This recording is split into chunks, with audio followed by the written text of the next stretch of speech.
Then the jinn went from there, disappeared from that place in the cloud of smoke, and went to the forest. There he met the camel and asked him, let's see, all the animals are working, but you are not working. Why?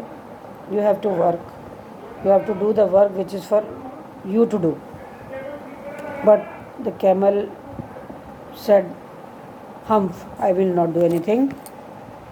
So the jinn sat for some time and started thinking what to do. Then he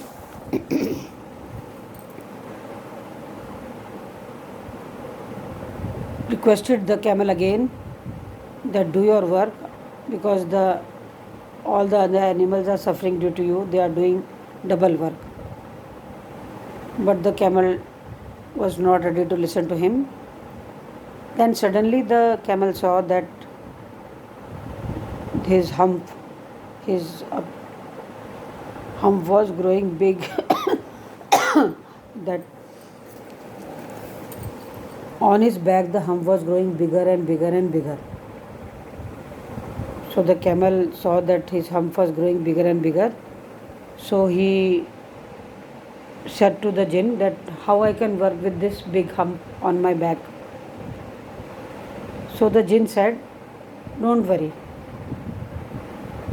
Since Monday the work was started and today it's Thursday, so since last 3 days you have not worked,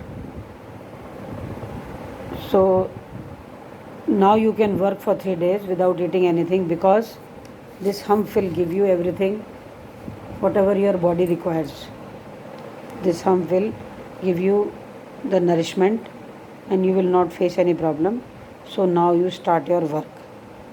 So the camel had no choice. Then he did the work for 3 days, and in this way, due to not working, he was cursed by the jinn and he got that hump on his back. So this is the story how the camel got its hump. The camel got its hump because he did not work for 3 days, and the jinn cursed him and grew a big hump on his back.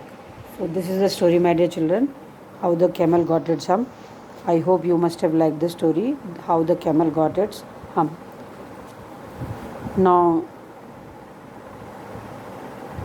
read the story, and then I will give you the assignment tomorrow and you can complete it.